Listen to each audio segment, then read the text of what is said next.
Right, back on the old TikTok for the second time today.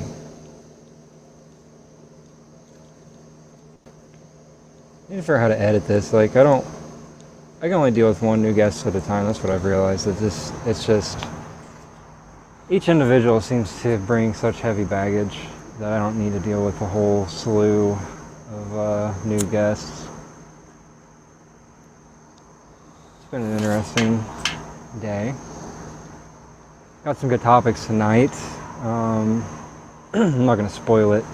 I think we'll just get right into it as soon as my co-host gets here.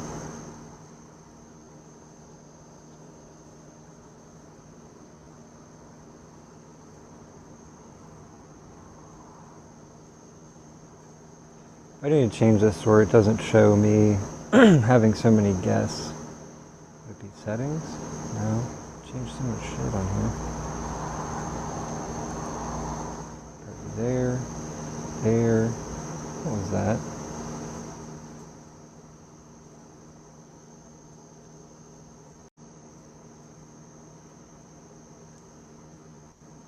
Perfect.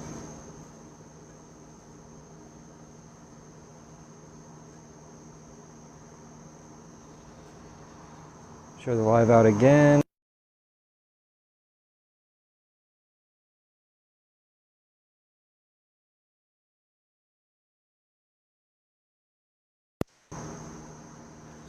All right, welcome to Bad on Purpose. Has a lot of meanings, Bad on Purpose. We're going to talk a little bit about that tonight. It's obvious that the realm, the conditioning system, the formulated, designed events and experiences in this place are bad on purpose, but there's another side to Bad on Purpose.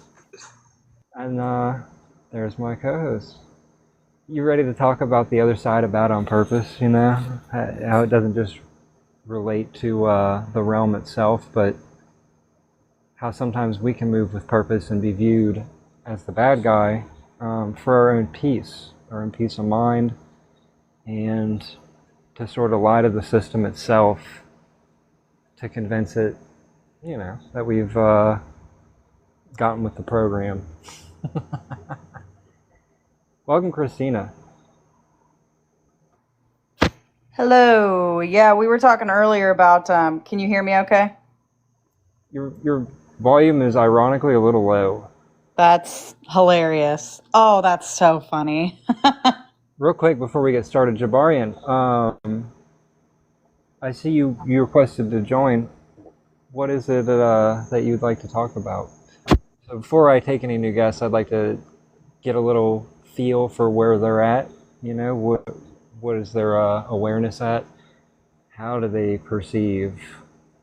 Are they perceiving through lenses, foggy glasses, or objectivity? If you don't mind, let's get to know you a little bit. Right now we're just going to talk for a little bit. Let's see if Jabarian's still in the room. Nope, and I had a feeling about that, so it's perfect. Yeah, so do you remember the topics we were going to talk about tonight? Yeah, so one of the things that we had mentioned was when you go down this path of like true awakening and holding on to sovereignty, you end up, to most beings here, whether you want to call them NPCs or programs, doesn't matter. You end up looking like the villain. You have to do things that go against that program, and oftentimes you look like, to others, piece of shit. But you don't owe anybody in this realm your integrity. If you have to tell white lies to maneuver this system, so be it. As long as you are honest with yourself and yourself only, nobody else is owed a single fucking thing from you. Not a single person here. You don't owe them a thing at all. Well, no, because most are just running on scripts, and every script here is designed to do what? To do what? Get you to give yourself away. Every script here is complete opposition of sovereignty. There is every character that's in the life of a real being is going to be there to play a specific role that's going to instigate giving oneself away to something they don't really want to even do. You know, like, what percentage of your day is you doing shit that you wouldn't even choose to do if you were not in this realm of consumption and parasitism? What of this place, what would you choose to do that you do every day? Probably not much of it, right? Probably not any of it, actually. Anyone that's really dived into their own consciousness, their own awareness, their own creativity, their own essence, none of this is really that appealing for those of us that have really recognized how fake this entire thing is and how much of a setup it all really is. It's all a setup designed to get us to give ourselves away to something external, and that's this reality in a nutshell. You know, pick your flavor of savior, whether it's the aliens or the universe or the religious figures. It's all an externalized false authority. And you look around this place, and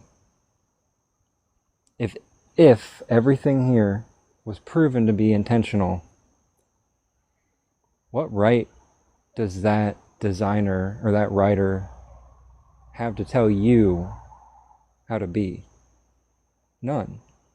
Zero. Less than zero, actually. If this is the intentional design, they got some splaining to do. So yeah, I agree with you, Christian. I think we talked about this earlier. It's funny how we come to the same realizations at different times, right? And the experience you had tonight about, you know, it's okay to lie to the NPCs and those that are still under mind control. It absolutely is. Because they want you to live the lie, and they won't leave you alone, right? Something through them will press into you until you submit to the script, to integrate to some degree, or you can just lie to them. It's kind of weird how it works. Like, if this realm, these entities are so all-knowing, why do these lies work? How is it that we can pretend that we are integrating or planning on activities that are what they would want us to do in our script, knowing good and well that that's not really what we're going to do, and yet they leave us alone anyway? They find that appealing. Oh, they said they're going to do this. Oh, and you believed me? It's because, you know, we're beings that have had such high integrity before we knew what this place was, right? That we were just taken advantage of left and right. We never really did lie. It's one of the things in my life I've always been known for is, oh yeah, he doesn't fucking lie about anything. It's true, I didn't. Until I realized where I was and realized that sometimes I need to lie to the NPCs in order to not be subjugated to worse energetic burdens and horrors than if I just told the truth, it wouldn't go smoothly. You can only really be real with those that are already fucking real, and those that are still dreaming that this is real, it's okay to fucking lie to them because they're lying to themselves. Right, and you can kind of tell when it's worth it. Like, you get adept enough to know, like, who it's worth to tell your truth to, and in most cases it's not, and who is just going to spit program back at you. It's not worth it. You know, this place tries to convince you that, you know, you need to be sin free and you know, of integrity, but you can be of integrity to yourself, to your sovereign self, and not give up everything to these people that don't see what's going on. They don't know the realm we're in. And unfortunately, in a perfect realm, we could just be honest with everybody about everything. That's not where we're at. We're not in that kind of realm. We are in a very inverted, distorted place. And if you need to tell some type of lie to get somebody off your back or just to avoid the entire pushback in general, do it. Most people that are coming to this awareness realize you have constant interference, whether you're around people or not. They are not owed your truth if you don't want to give it. This place runs on theft. You don't have to give up anything to other people that you don't want to, especially people that promote and prop up this entire place. You just don't have to. So whatever you got to do, you're like, that's where we're at. We're not in a place that rewards you for being sovereign. So, you gotta kind of fight fire with fire at times, and you can feel out when it's necessary to hold back, when it's necessary to lie, and when it's going to be beneficial for you to spit your full truth.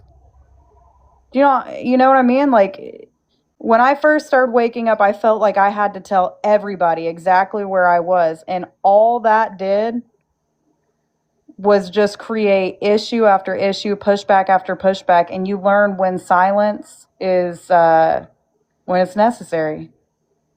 People aren't owed a single thing. Well, it's ironic, right? Because they tout, society touts this virtuous way of being, all the while the entities running this realm as a whole are predatory and parasitic and have absolutely no regard for anyone but themselves, and will do anything, puppet anyone, control any narrative, direct anything in the environment to absolutely subjugate and integrate the eternal essence of your being. So it's you can see how it's very beneficial to them for us to remain in a place of pure innocence, because they've turned innocence into vulnerability and gullibility and naivete. They use all the good stuff about us against us.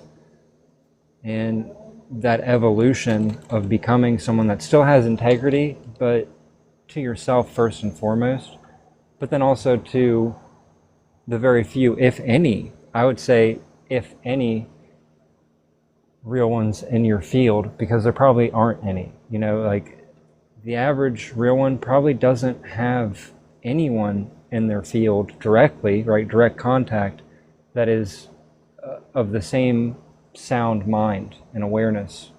This place just seems to have a way of keeping us apart. And one of the things I've been thinking about a lot is the mimicry and the layers and levels of mimicry, where it'll seem like someone is able to communicate your coherence to you, but only to a certain level, and then it kind of caps off and plateaus.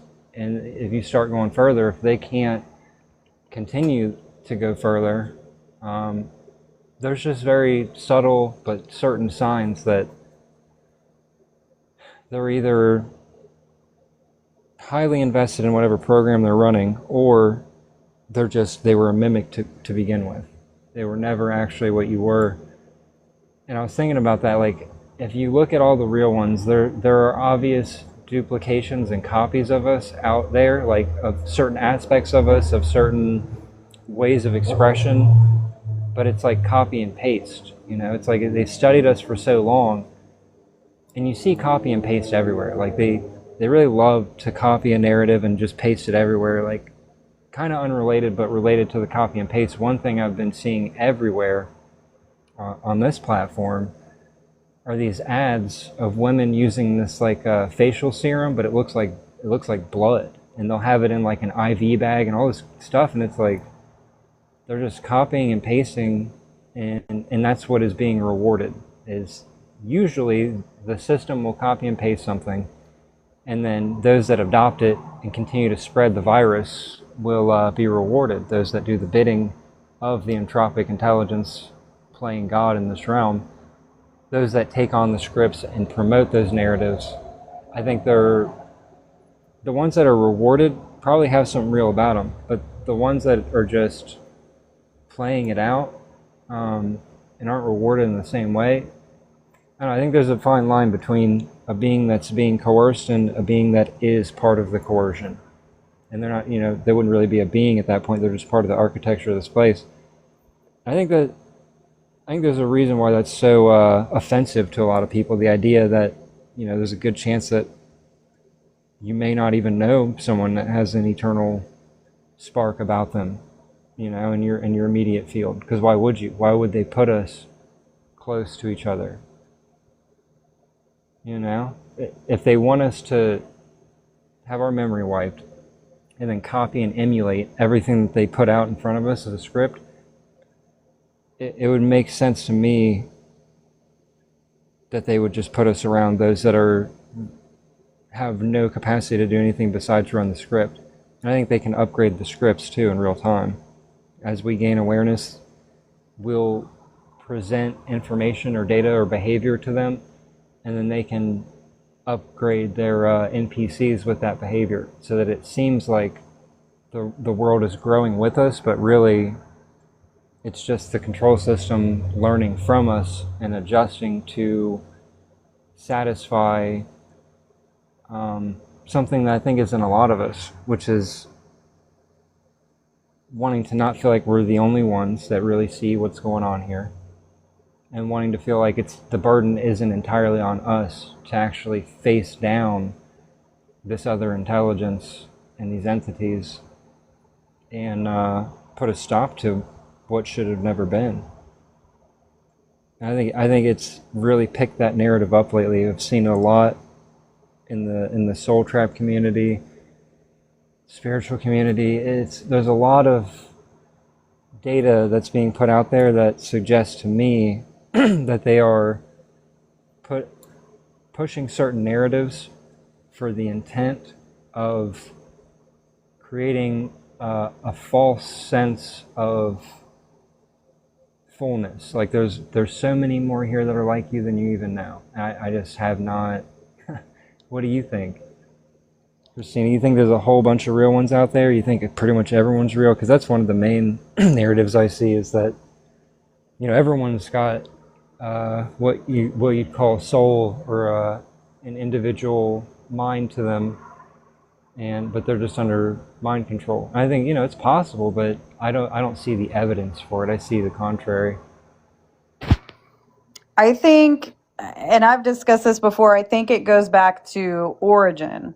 I think there are some beings here that somehow they originated from this realm, as in whatever entities run this realm figured out how to create some type of sentience. Can you hear me? Yeah, I just muted because there's a bunch of motorcycles and shit in the background. No, it's okay. But yeah, I think from the way that I've sensed it is that there are just some beings, probably a large portion of them, that originated here.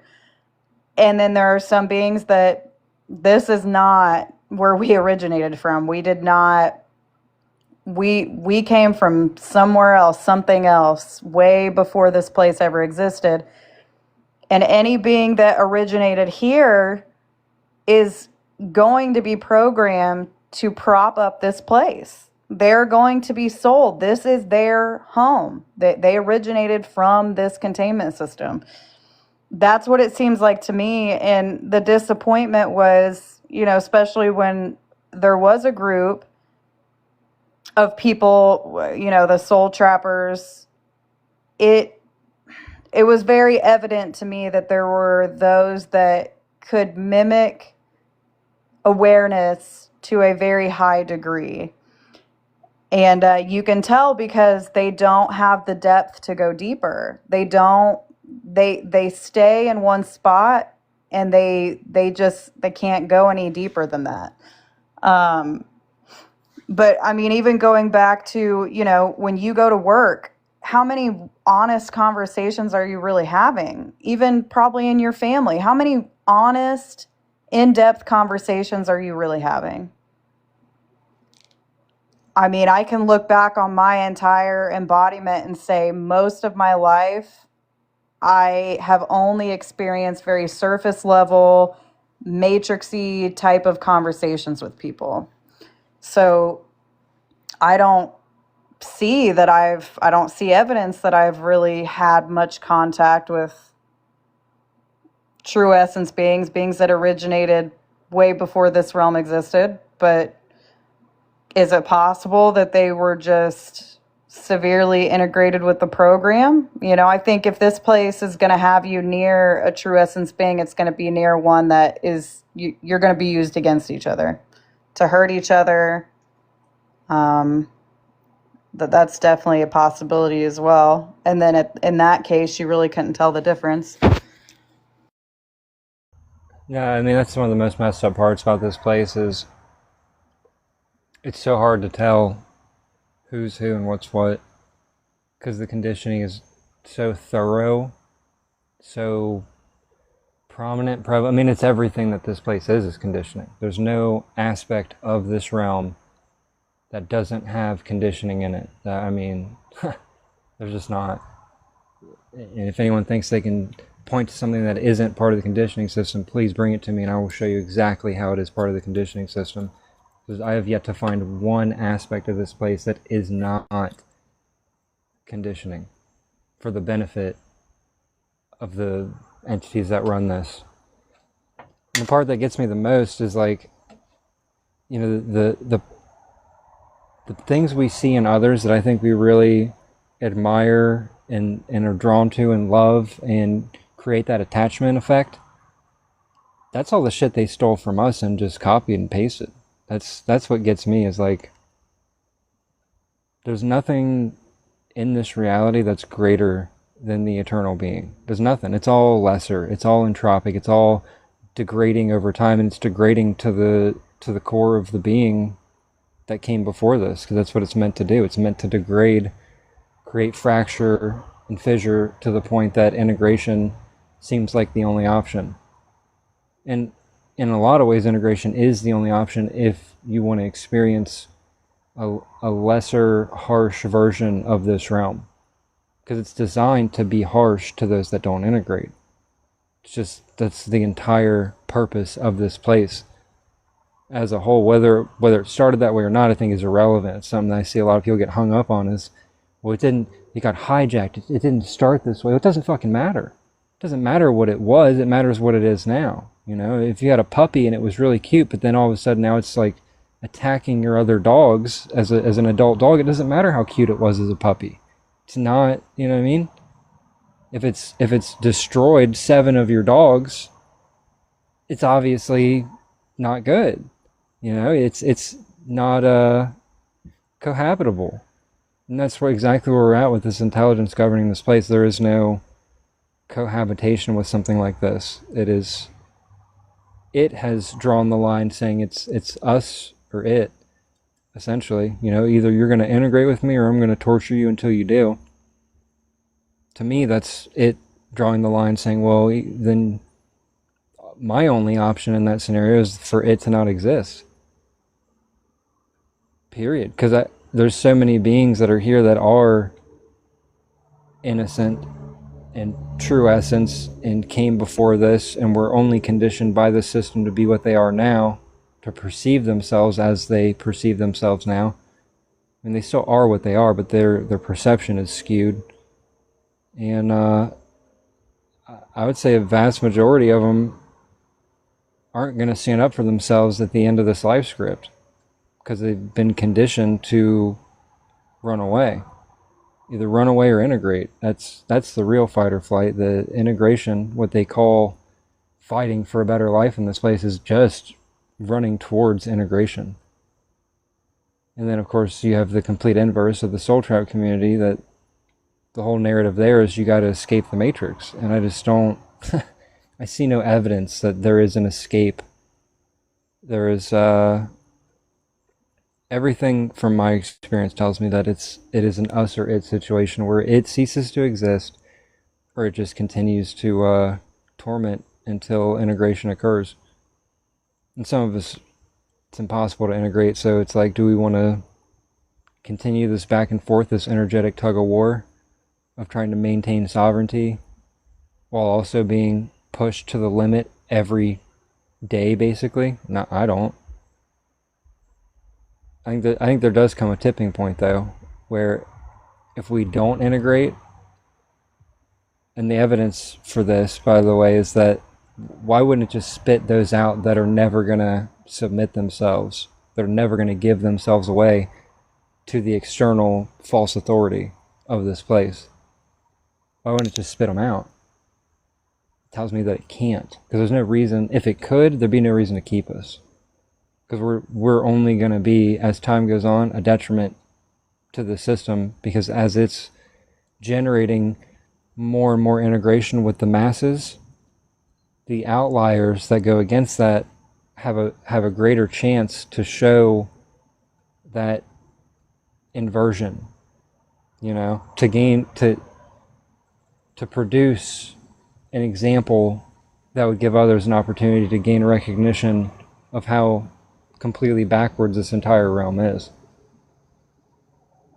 So if it can't spit us out, its only option then would be to attempt to integrate every being here. And that's kind of the situation I think that they're in. If every being that's in this containment field can't be integrated, then the containment field fails. It's like having parts in a machine, because this is a machine. This whole realm is one big machine. And if any part of the machine goes down or fails, then the whole machine fails. It's like your car. If a part goes bad on your car, chances are you can't drive it. Same thing here. And if we're meant to be, according to its plan, some of those working parts, and we don't work the way they intend for us to, then the machine fails. So then what would they do, right? Create another machine somewhere else, a different containment field, and then only take the parts that worked the way they want them to, only take those that did subject themselves, only take those that were subservient. I mean, to me, the collapse of this matrix is inevitable, because I know that there are beings here, not just myself, but there are others that will never integrate with this entropic, parasitic, evil intelligence. There's other words I want to use, but not on TikTok. So if that's the case, I think it's the only thing you can do at that point is just to keep doing what it's doing and keep pushing, keep trying, while maybe also building something else to revert to should and when, not should, but when this fails. A point that you made a little bit ago that I want to circle back on, because I think it's important to note. It seems that once you do start to wake up to what this place is, it's a very common response to want to escape it. I mean, I went through that. That was a really heavy phase for me of trying to escape. And I'm sure you guys can figure out what that means on a few levels. But it became very apparent to me that the corridor of trying to escape is kind of a corridor they want you in. They want you trying to escape. They want you trying to run away. And you almost have to flip your perception to, you're not the one trapped. They're trapped in here with you. They are locked in here with you. And they have to hear your signal no matter what. And that perception flip kind of changed everything. That I already know who I am. I know what I'm going to be once I transition. It's not going to change, but you kind of have to be able to stand up for yourself here. You have to know where you're able to be manipulated here. I think a thing with the soul trap community is they give this false sense of comfort. Like, oh, just avoid the light, just walk away from a life review. I don't even know, I'm to the point now, I don't really even know how true some of these things, again, because the soul trap, all these things that are information that this place gave you, every large piece of information is something that they've filtered and given to you. There's nothing here that doesn't include some type of deceptive trap. So, there's a lot of that false sense of comfort when we really don't know exactly what's going to happen when we transition. But what you can know is who you are, where you won't be manipulated, and where you refuse.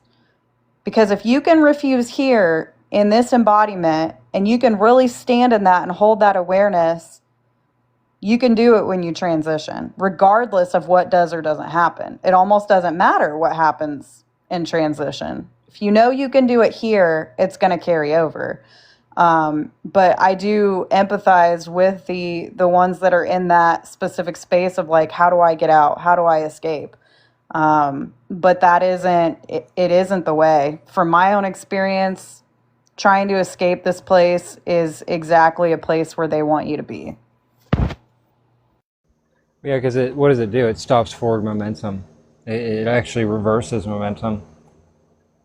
You know, because a lot of things I want to ask people in that community is like, well, okay, what's your plan if you can't?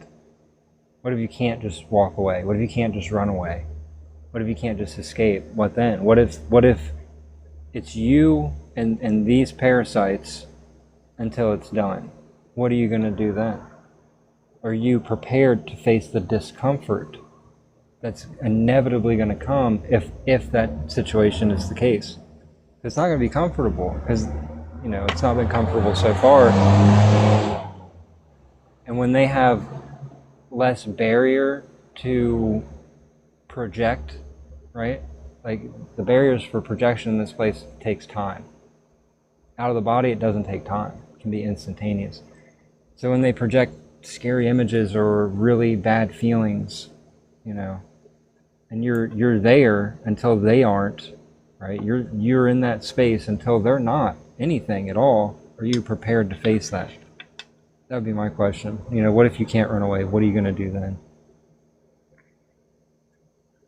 I had a guest request. It's the 𝙚𝙛𝙛𝙚𝙯. You feeling a guest? I'm cool with whatever. You say that. Remember, we got to keep it real though. Got to keep it 100. Oh, I'm cool with whatever, you know, as long as I'm in a mood, so. What's up, Rat? How you doing, buddy? What's up, y'all? I'm chill. Y'all's enjoying the evening. Had a good day. What brings you up, buddy?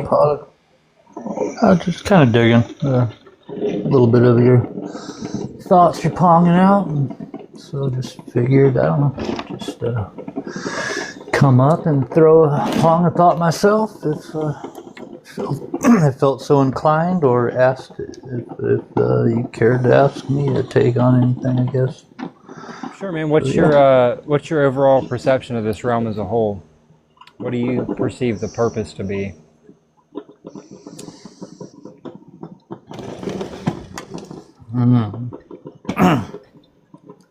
First thing that comes to my mind is I would almost say infinite purpose. What's the effect on the people that you see around you?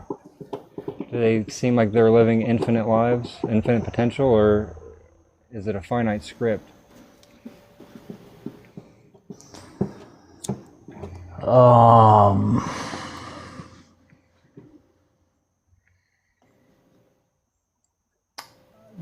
I mean, people around me, they're living the lives that they live. Last couple of years, it's I'd say even before that, with the work I was doing, it's my number of peeps socializing with has not been a whole extensive amount, but yeah, I mean, I don't know, like, how do you mean, like, are they living infinite potential, like, in what aspect you mean by that? Well, I mean, infinite would mean endless possibility. So, like, from my perspective, in an infinite realm, no one would look the same, no one would live the same life, people wouldn't be doing the same shitty jobs every day. People would be doing, well, we wouldn't all be people, number one, if we were infinite in an infinite realm. We are infinite, but the realm itself does not reflect that.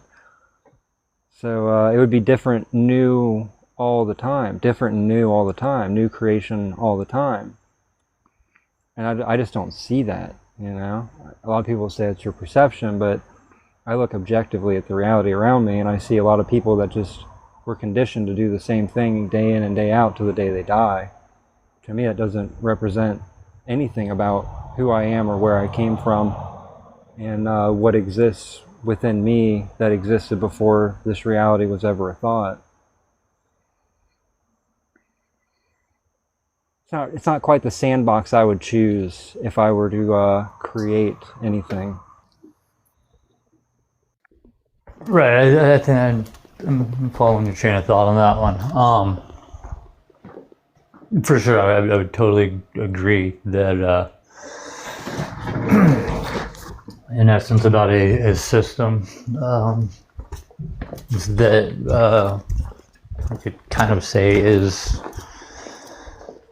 a norm as far as, you know, the 40 a week kind of deal to pay the bills and acquire whatever, and that kind of aspect. Yeah, that definitely doesn't, the naturalness of what that has become definitely seems unnatural for sure. And yeah, that system got created whenever it really did. I think I've heard some stuff that really started going with like World War II or whatever, you know, with all the industry that they needed to do and all this kind of stuff. But then there are others that choose to live outside of that. And like I was on a panel with one brother that was talking about just like he does not like being comfortable. And so he's always traveling and doing new things and stuff, you know. So from that aspect, and, you know, there's plenty of people that I would imagine, that's not my case specifically, but live in that aspect to where everything is new every day, you know, to not have routine and this and that, and just the excitement that brings in itself. Yeah, you ever seen that movie Into the Wild by chance? Or was it before it was the movie? Yeah, you remember? You ever seen that movie, huh? Into the Wild, Chris McCandless going to Alaska. Oh yeah, I've seen it. No, that's not the norm though, right? That's an outlying situation. That's not something that is even attainable for a vast majority, right? Somebody that has a family, kids. Yeah, you know, well, in that regard, yeah, I can see that.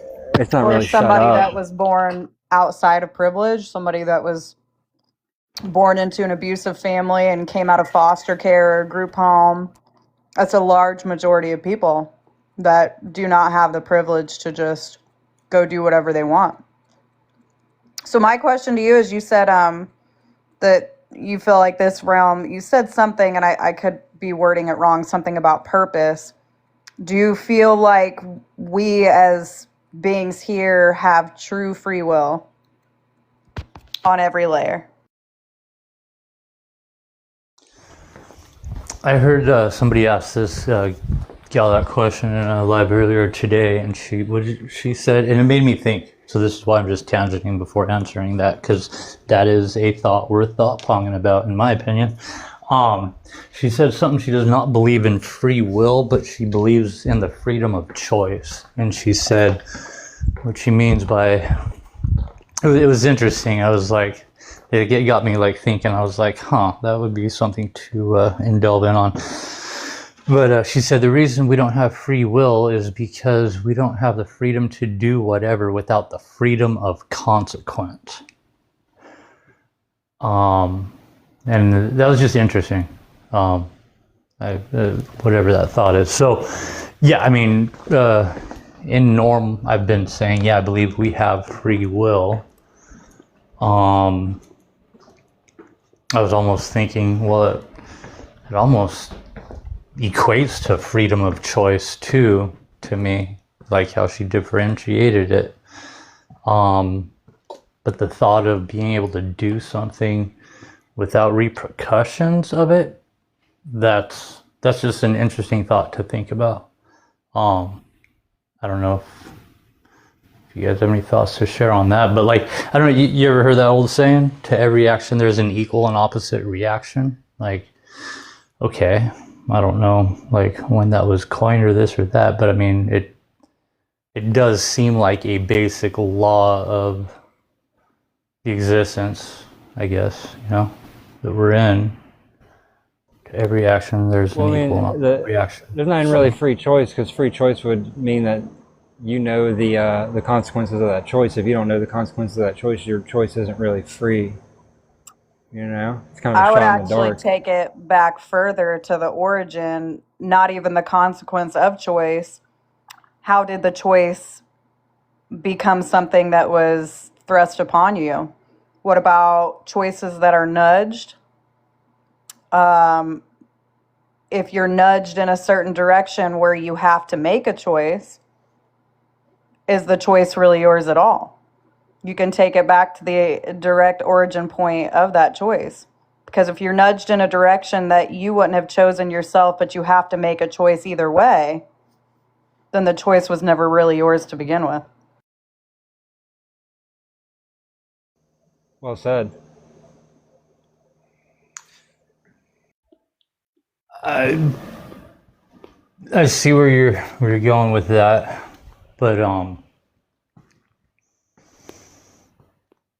would almost feel like you could break that down even more so. Is, I guess this is just a thought, I'm just sharing a thought, is that to me the only time, this is just a thought I'm just proposing out there, to me the only time that we actually are not choosing, so to speak, I would say is if one, you're asleep or unconscious.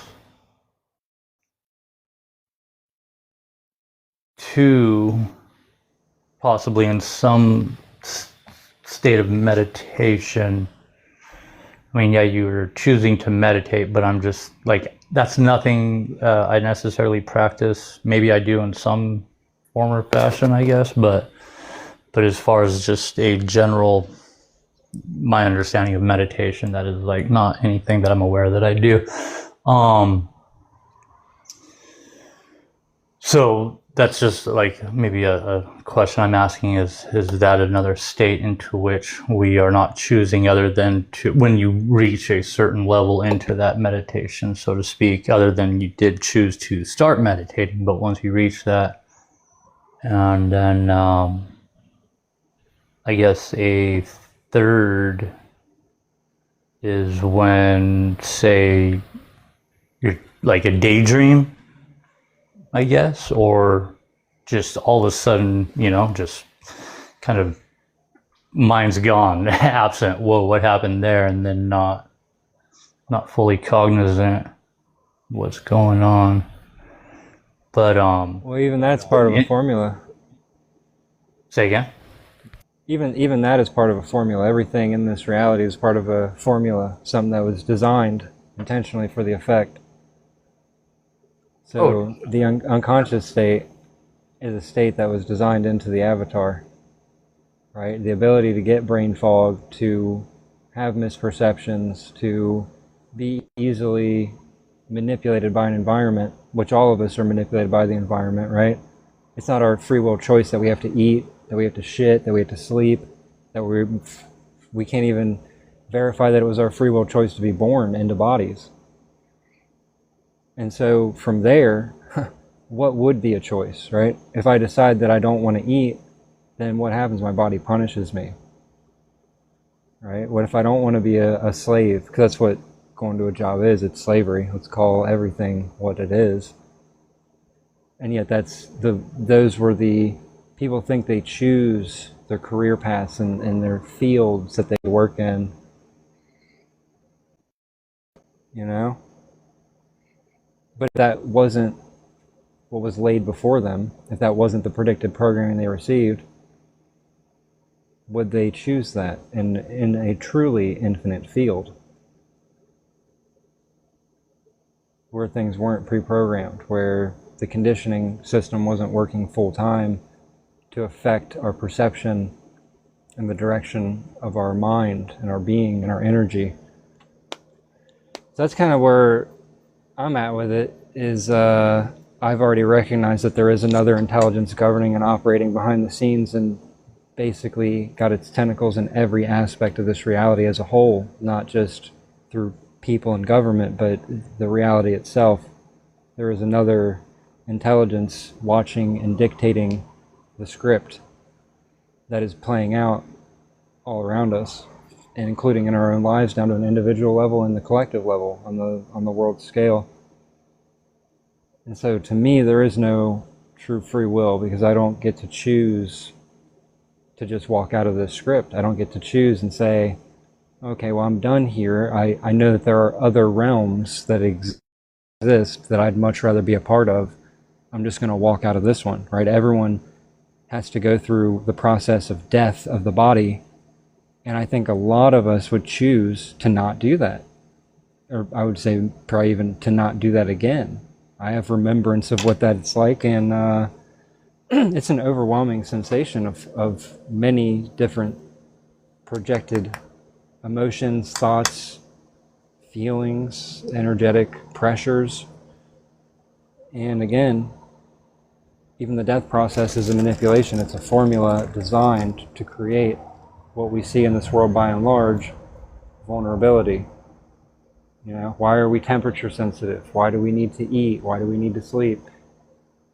Why do we need companionship? Because it creates vulnerability.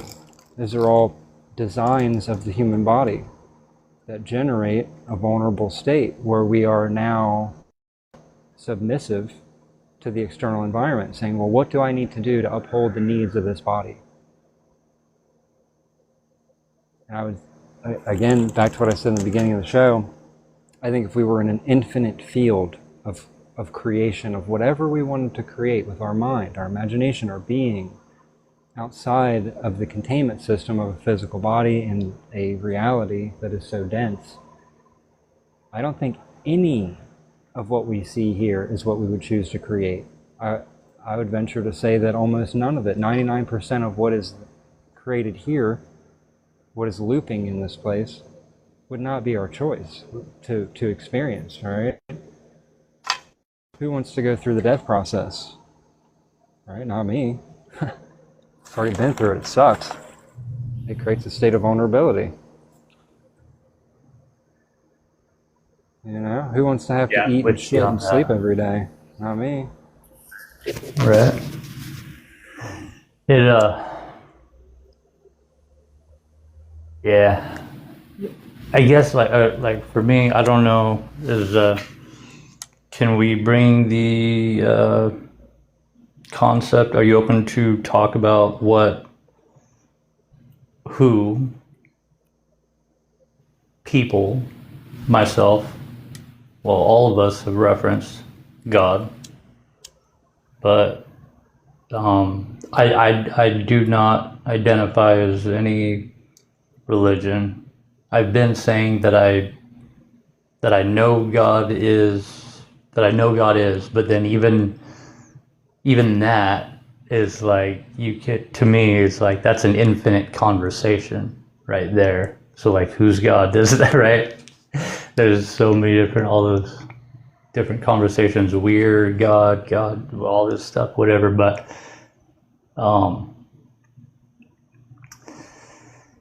it's just a thought, I guess, to throw out, wherever it may lead. The idea of God in this place, the idea of God insinuates a hierarchy, and all hierarchies are false.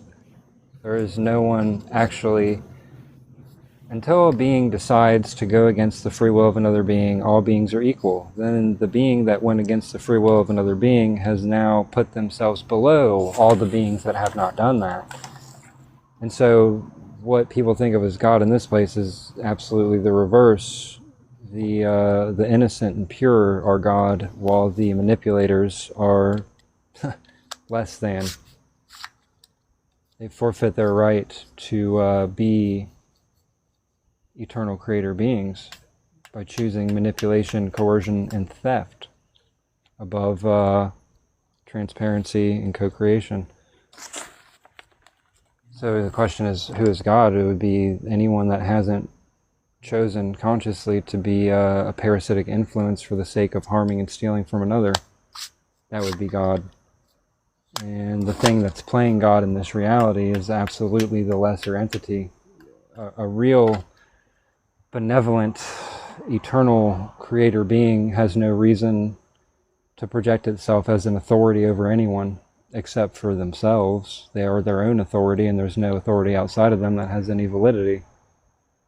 So all of the authority figures that are projected in this place as being above anyone else is absolutely part of a control system of a false hierarchy designed to create fear, compliance, and submission to a lesser entity. An entity that, again, if it was truly more powerful and greater, wouldn't need fear, wouldn't need reverence, wouldn't need worship.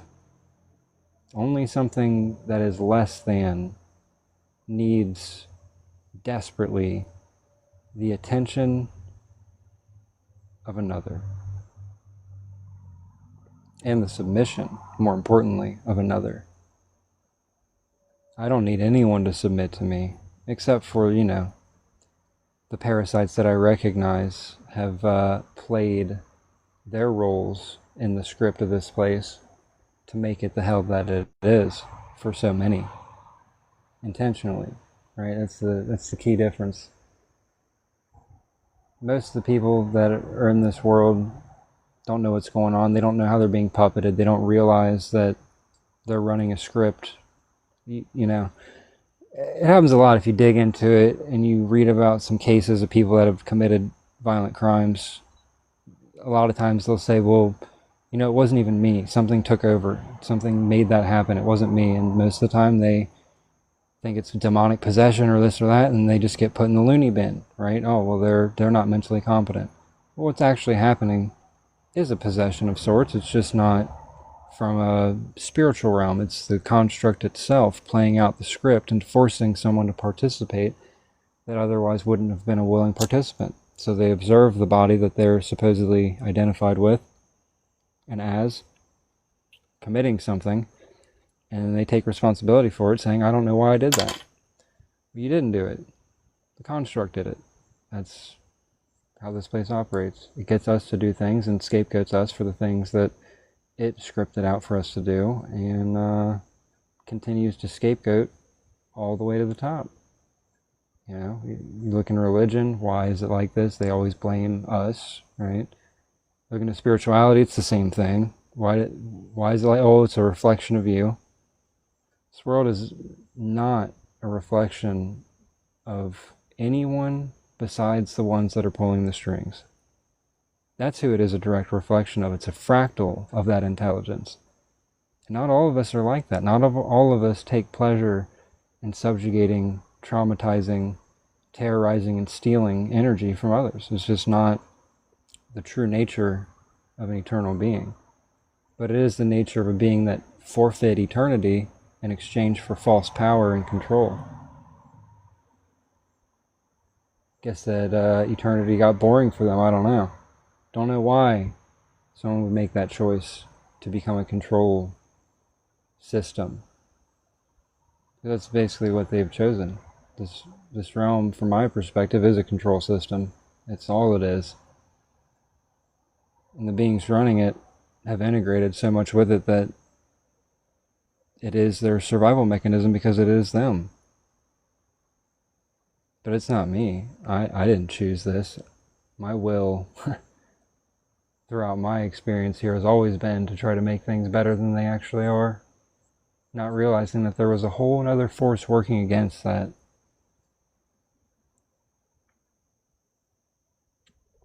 I think the recognition of that other force is absolutely necessary for a being to have sovereignty, to recognize what you are and what you're not.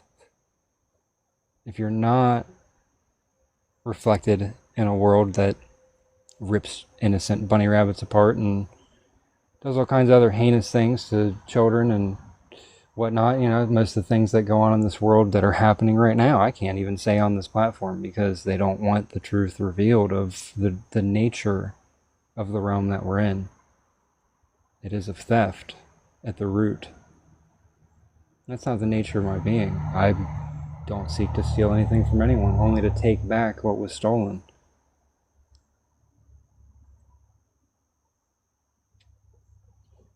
But Rat, I would like to thank you for coming up, buddy. I have a few other requests, and I'm going to just do one guest at a time. So if you'd like to leave the audience with anything, feel free. Yeah, no, it's been a pleasure. Definitely agree with you on that. You know, just in being a co-creator of goodness for sure. You know, I guess here's like the last thought or whatever is like my buddy, he likes to think like, say when we pass from here, we become co-creators with God in a world, however, like we want it to become, or this or that or whatever, right? And where you can't get hurt, you know, like physically or however, this or that. And I was just thinking, well, that almost, it's kind of like Looney Tunes, you know, like Roadrunner and Coyote falling off a cliff, and you just bounce back up, and it's like, yeah, I guess that'd be kind of cool. Infinite lives, right? Like, whatever. Whatever, Contra, Nintendo, Super Mario Brothers, but then, if there were no, once again, like repercussions to our actions or whatever, it, to me, just another thought, I guess, is just it would, it seems like that would diminish the fragility of life, and so with that, by the nature of that, you would then, it seems like a natural byproduct of that would be not the creation of,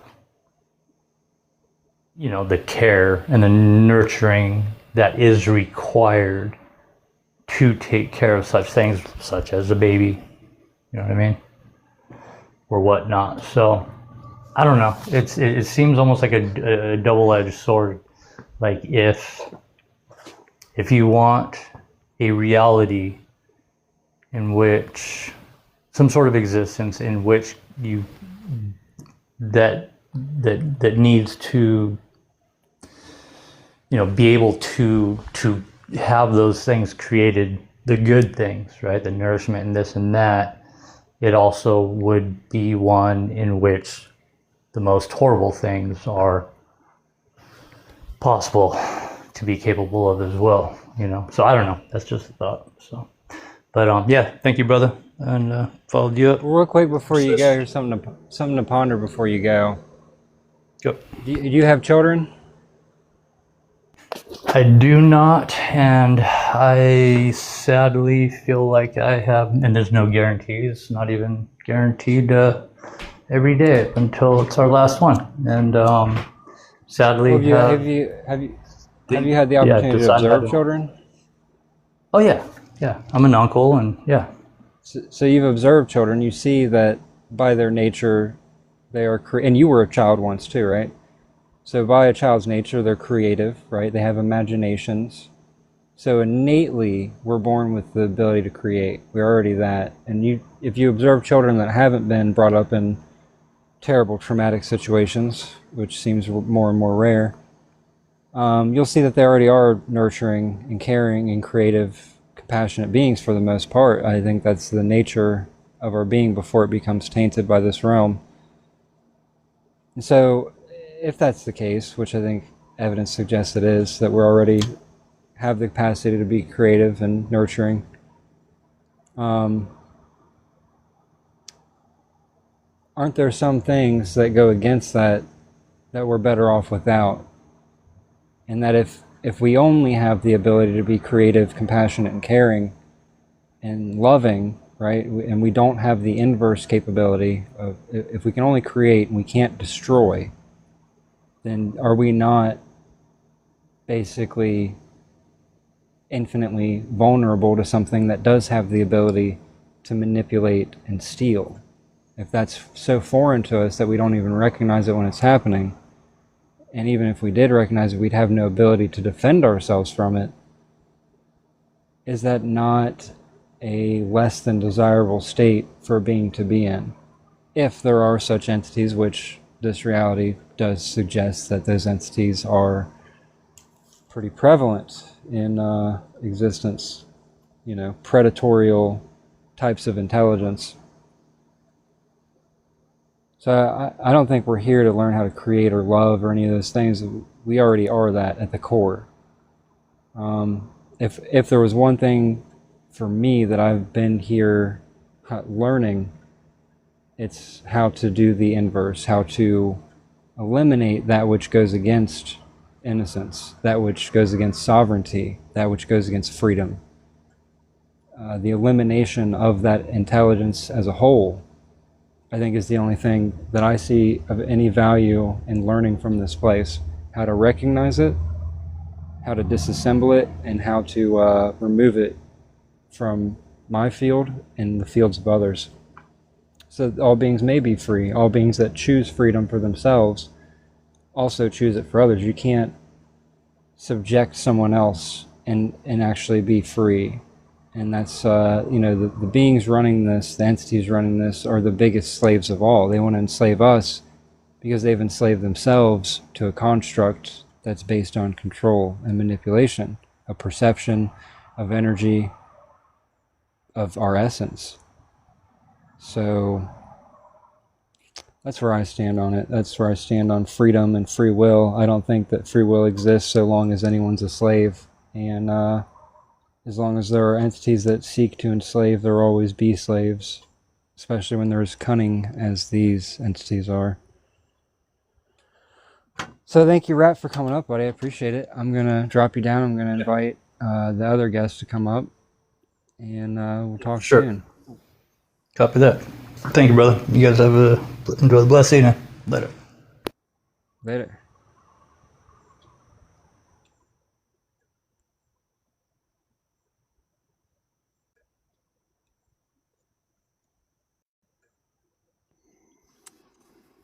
Good morning. What's going on, buddy? Yeah, I was just listening to the guy just speaking there just now. And I agree with what he's got to say. I think there is entities out there, and I think they are bringing down the normal people that are trying to fight for freedom. And I think the world is caught up in it all. And I think the people that are what we call superior, or the ones that stand on pedestals, the ones that stand above us, look down on us. And we need to find a way of breaking that cycle. And I think it's a cycle that we made ourselves by developing things that we call weapons, which should be dismantled and taken away from the earth. And people with the hatred of inside themselves should be moved on or re-educated in some way. Because we don't. What if that's just their nature? What if that's the nature of that type of intelligence to be exactly what it is, predatory, and it will never be reformed? What then would you do? Then we have a bit of a problem, don't we? We have a problem. We either live in love or we live in hate, one of the two. We can't live together. Well, you don't have to hate something to know that it needs to be destroyed. We need to move on some way to a safe distance where it cannot be a threat. I mean, unfortunately, it's the very fabric of this reality is infested with that intelligence. It's the reality itself. But that intelligence is taken away the childhood of the children.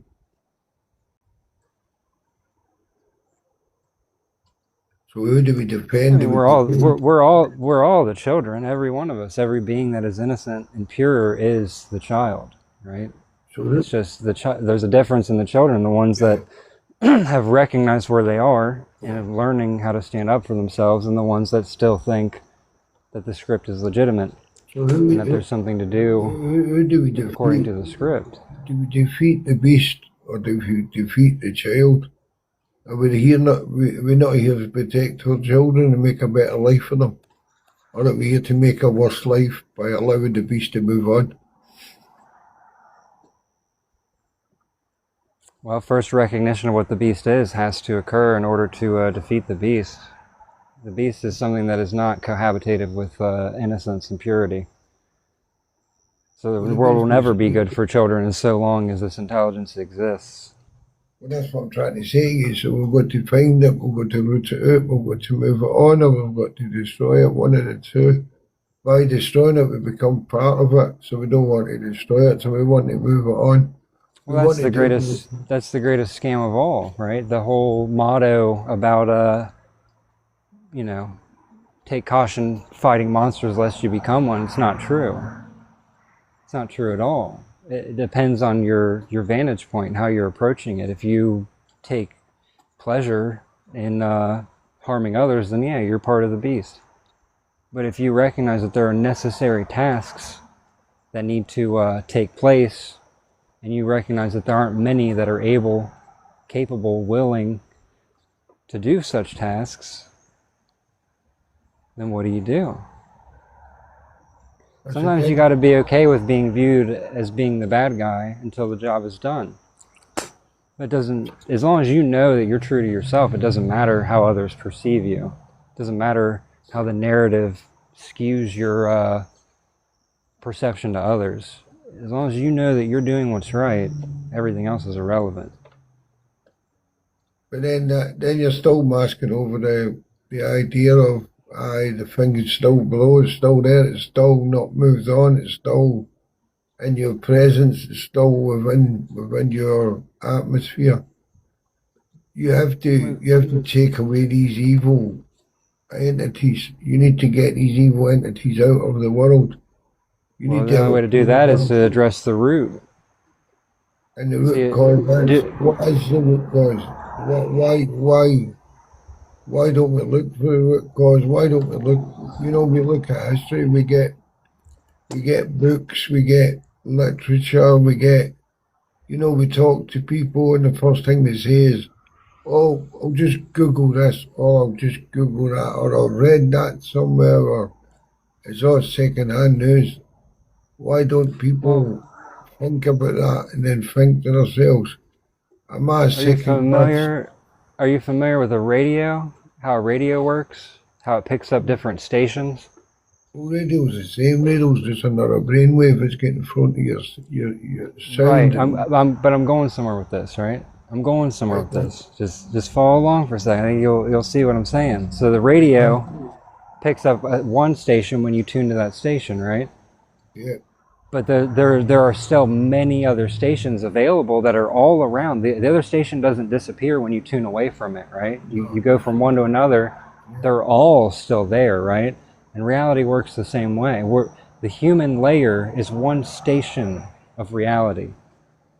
And that's not where the root of the problem is, because this is the distraction from the root of the problem. So you know how when you go into a dream, you can experience another world, but you're not here. What you do in that dream doesn't affect this place, right? More or less, yeah. More or less, yeah, right, exactly. I mean, dreams can affect you, right? They can affect your state of mind, this and that, and that's mostly what they're there for. But it's still another experience. It's another bandwidth. It's another station. And there are many other stations that are alongside this station. And that which is controlling this station is not always on this station. Its root is not here. Why would its root be where its prisoners are? Why would its root be where those that it's subjecting to torture and trauma, it's not the same station that it's projecting from? It projects to this station, right? It bounces its signal from station to station to get to this station of this particular bandwidth of reality. But those that are seeking the root of the problem here will never find it here. They'll only find the puppets masquerading as the scapegoats. Yeah, that's what we have. We have a world full of puppets, as you say, puppets. Right, and that means that's a very literal statement. That it's not people puppeting people that are being puppeted by aliens that are puppeted by demons. It is an intelligence that is entirely, at one point, was similar to us, that made choices that made it parasitic, that made them parasitic and reliant on the construct that they put us in, that they created. This is not a reflection of me or any other innocent being, because none of us would have chosen to create a world of subjugation, of slavery, of torture, of trauma. I mean, even just being born and dying, something that's a guarantee for everyone here. That's something that we didn't choose to design. Yeah. Because it creates vulnerability, and that vulnerability is the whole point, is to keep us in a state of fragility and vulnerability, because they need us to submit to them, because they are the true vulnerable and fragile ones. When we leave these bodies, we are exactly who we were the moment before we left that body, right? So if the entire lifetime was subject to torture and trauma and horrible things, that fractured mind, that fractured energy field is going to come out of the body the same way. Someone that's submissive and able to be manipulated in life will be the exact same mind in death. And that's the point. So if you're not fragile, right, when you leave that mortal coil, then you won't be fragile when you're out of it, and you won't be able to be manipulated. And that's when you can have a real effect. The real effect comes when you can access the station that the root is on. And the root, again, is not people. It's not anything embodied in a physical avatar. It can jump into a physical body, right? I'm sure you're aware that people can be puppeted in a very literal way. They can be taken over. They can say, "Oh, that wasn't me. I don't know why I said that. That wasn't me." Right? Well, that's because something else really did take over and project that script for them to play out or speak. And hence now we have all the strife, because those that play out those scripts the best are the ones that get rewarded and put on pedestals. And if they're completely hollow, then that's who you see as public figures. Well, that's what we see in the world. That's what teaches us, or that's what's supposed to teach us the way of life. When we look at leaders and we look at people that run things, we look at corrupt bodies, pretending that they're not corrupt, pretending that they're the total opposite of what they are. Or we perceive them to be what we don't know what they are. I don't know if this makes sense, by the way. Oh, it makes sense. When you look at someone that's i.e. a president or whatever, a prime minister in this country or whatever, you can see right through them, but you can't see behind them, because you don't know who's pulling the strings. And you're talking about the root pulling the strings. So the root, as you say, is the person that's never been hanged. We've never seen that person. We've never heard of that person. Well, I'm saying it's not. I'm saying it goes beyond that. It's not people pulling the strings. No, it's a hive mind control system. Yeah, but what I'm saying is we have a person who claims to be the richest man in the world. He just got 3 trillion or billion or whatever it was, and he claims to be the richest person in the world. But we would never know who the richest person in the world is. So therefore, we would never know what that root is, what you're talking about. So you would never know who the master is behind the servants, because there's so many servants in front, and there's so many puppets in front of the servants, and there's so many weapons of destruction that's been developed. And we need to find a way of stopping the weapons, bringing back the weapons, getting back to reality, and living in a free world amongst each other and get rid of the entity and move the entity on. Well, it's as above, so below. All those hierarchies within the human construct are all just reflections of a hierarchy outside of it that are pulling the strings. And they're no greater than you or I. They're not a greater intelligence. Does a greater intelligence need to hide behind so many puppets? Of course not. Does it need so many layers and labyrinths of manipulation and control? Of course not. True power doesn't need to control anything, and all that this reality is a control mechanism. All it is a fearful mechanism, a mechanism that's scared, a mechanism that hides, a mechanism that can't show itself, because if it shows itself we will see the truth of it, and we will know how to destroy it, and that's why it hides all the time. So it's never ever going to show itself. And if it ever did show itself, then it gives us a chance to take it on and get rid of it. And once we get rid of it... That's why we can't wait for it to show itself. We have to prepare ourselves to go to it. Well, we have to do what we like a bounty hunter. We have to find it, and then we have to take it, and we have to move it. As I say to you, we either destroy it, which is the way of the beast in the first place, or we move it on to someone else. Which they used to do with people like leopards and things. They'd move them on to what if destroying it isn't the way that you think of destruction in this world? What if destroying it is simply making it look at a reflection of itself, making it look at everything that it's chosen to do, every choice that it's made that made it what it is, right? What if it was like us but made bad choices and became something sinister? And simply by reviewing its own choices, that's what destroys it. Oh, you would call that rehabilitating. I mean, it's not rehabilitation if it doesn't exist afterwards. It likely won't survive its own reflection. It's like Medusa. It can't look itself in the mirror without turning to stone. And in this case, it wouldn't turn to stone. It would just dissolve. Well, what it says, it would maybe turn to salt, because that's what your man supposed to have done. He made somebody turn to salt or some rubbish. But maybe that's the answer. I really don't know the answer. That would be a question that would keep me on and on and on and on, and people would keep trying to find that answer. But it's an answer. The interesting thing about consciousness, about you as a conscious being, is that when you're untethered, when you're unbound from a physical body that is a filtration system, you can look at something and know everything about it. That's a capability that we all had before this construct. So the preparation to go where you need to go, to see what you need to see, you don't need to know how you're going to do everything along the way, but when you get to a state of awareness where you recognize that you can access any information about anything that is before you, then you know that you'll know exactly what you need to know when you need to know it, and you don't need to know it before you need to know it. All you need to know is that you will know, and that's all that matters, that you always have the ability to access data about anything that you're observing.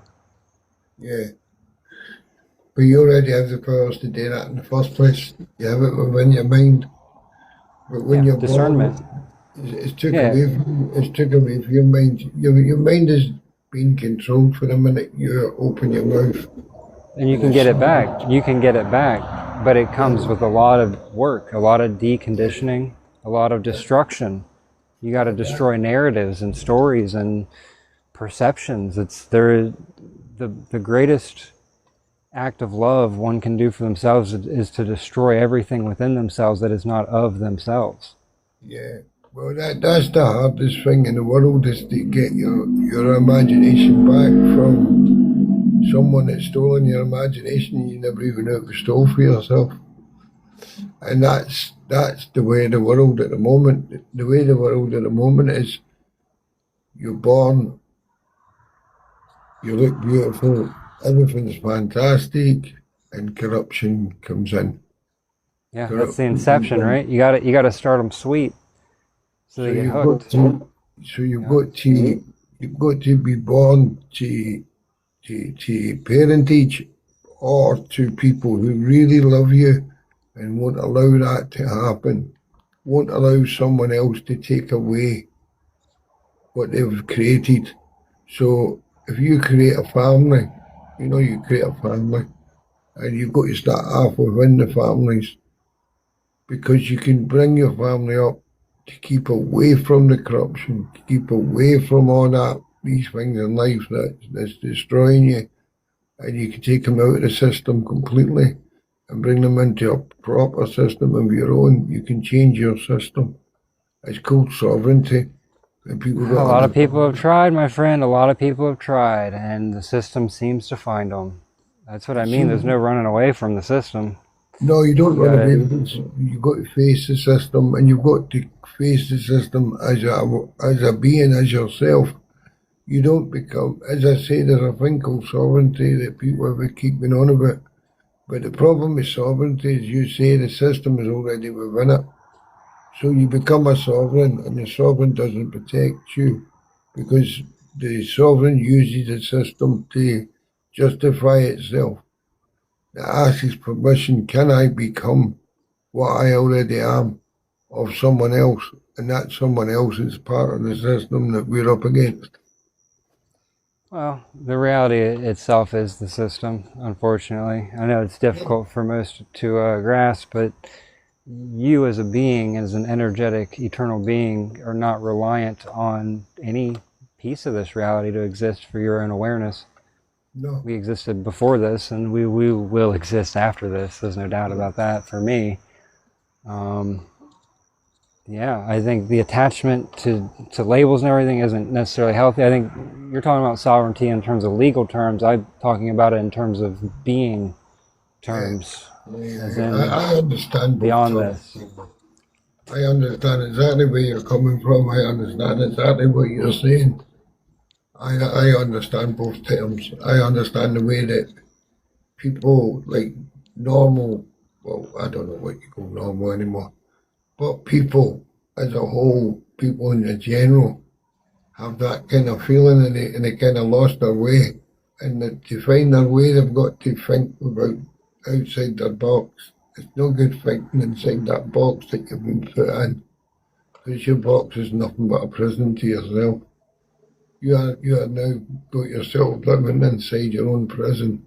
You need to work out how to break out of that prison, to find your reality, to fight against the demons that are taking over your whole world. And you have to destroy them, and you have to destroy them one by one. And when I say destroy, you either make them do a reflection and see themselves, move them on to a different area, or move them somewhere where they can't come near you, and try and work out how you're going to turn them around. And you've got to keep an eye on your back, and you've got to question every single thing in the world. And you've got to believe nothing except for what is within yourself that you can believe. Yeah, I mean, for me, the simplest method has worked the best, right? When I recognize that the entities that were in my life, right, the non-physical ones that were there, were only there to steal energy from me because they had no source of their own. They were, for all intents and purposes, they were an artificial intelligence type of entity, something that was created only for the purpose of harvesting from me and feeding it into the larger system. So when I recognized that all the energy that they had within them was stolen from me, I just pulled that energy out of them, and they ceased to be anything at all. That's the method that's been very effective for me, and I think that's the main reason that they hide. Because as soon as you recognize that what's in them is yours, what's powering them, what's animating them, is stolen energy from you, and you just make the decision to take that out of them, they don't have the authority to stop you, because it's your energy. Your energy they're taking in the first place. There's quite a lot of people believe what you've just said there. There's quite a lot of, I've heard that quite a few times been expressed. I've never looked into that myself. I don't know if you understand what I mean. I've never felt that way, but I've heard it. It's something to ponder. It's something to ponder, right? Because I mean, eventually, each and every one of us will leave this body, and we're going to be face to face with other intelligences that may claim to have authority over us.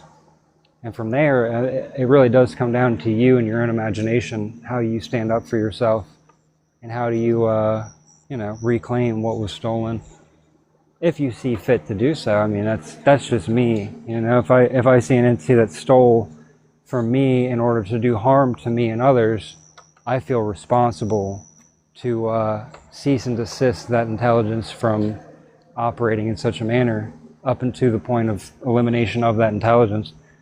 If that's what it was created for, to do harm, then I think the most righteous thing you can do is to eliminate that intelligence. If its only purpose is to do harm, then by letting it exist, are you not culpable in that harm? Well, you're part of the harmony. You're part of allowing. You're allowing the to move on and cause more harm to others. Therefore, you've got to clean up. You've got to clean it. Exactly, and that's one of the things we talk about the most is there's too much allowance, right? Allowance is one of those things that has been so programmed into people. They think they just need to go with the flow and let everything be, and that's the exact environment that a predator would love. For, a wolf would love if all the sheep would just stand there while he picks them off one by one. That's the best environment for a predator, is if they don't resist. They just let it happen, It's a conditioning system. Yeah, you're quite right. You're quite right, by the way. It's easier to catch a prey when you catch it in bundles and it sits still. If your prey moves about, then it's a wee bit more difficult. So let's forget. Especially if it fights back. Let's forget that one and go for the easy prey. And that's what the world's about. The world's about, let's get an easy target, let's move on. Let's make an easy bundle, let's move on, make another bundle. And if it's hard to make a bundle in Kansas, we'll just go somewhere else. We'll go somewhere else like Detroit or something and we'll make it there.